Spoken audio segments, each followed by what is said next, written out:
Hey everybody, welcome back. I'm Christina and this is Christy's Kitchen.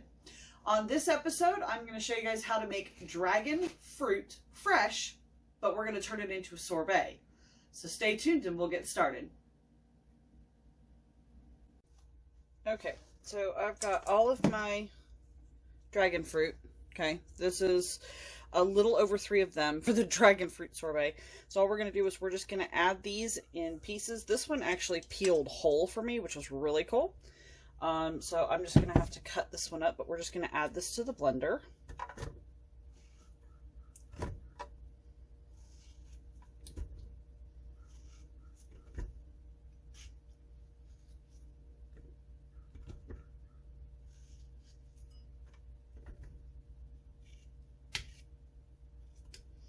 There's one little piece here that probably shouldn't have made the cut, so to speak. Drop that in the trash. All right, now everything else we're just going to add to the blender.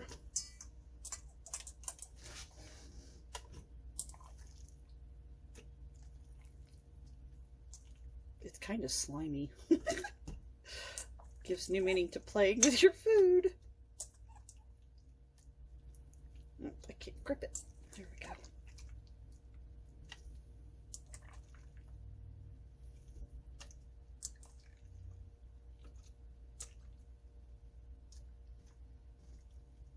All right, there we go. Set this aside.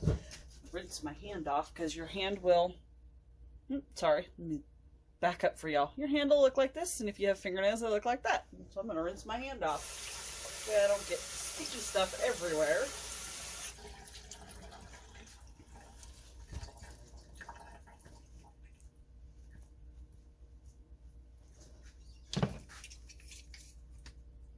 We're going to use the juice of a whole orange.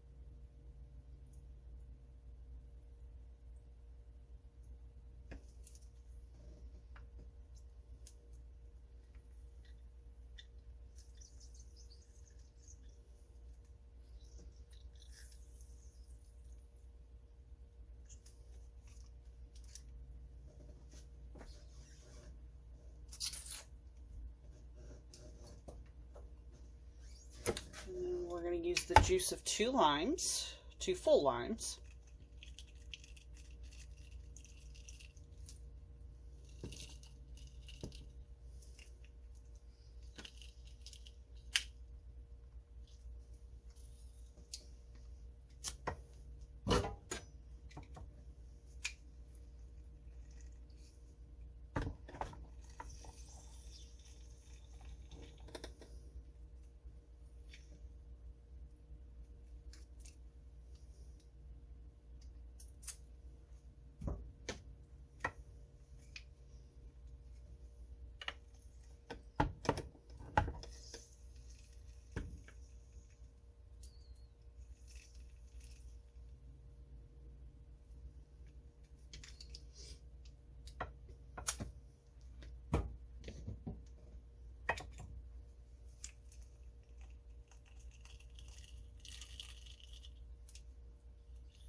Pardon the noises, that was the hood over my range.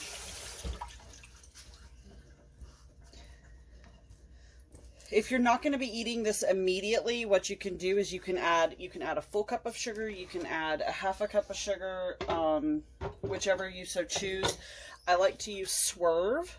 It is more healthy for diabetics, if you will. It cooks the same, it tastes the same as sugar, it's just got less in it, so I don't have to use as much, so I'm actually using a half a cup. Now, if you're going to eat this within the 2 hours of freezing it, then you don't have to worry about doing that because it's going to be really fresh and it'll be really soft.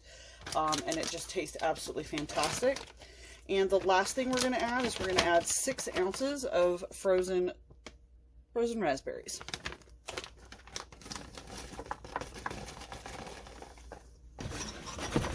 Shake that down so we can get more in it.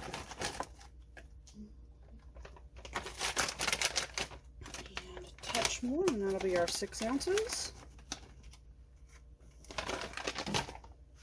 All right, let's get our lid.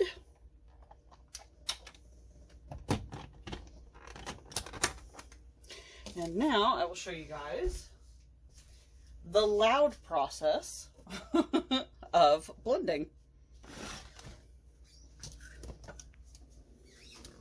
So here's where we take that and set it down, turn the power on, and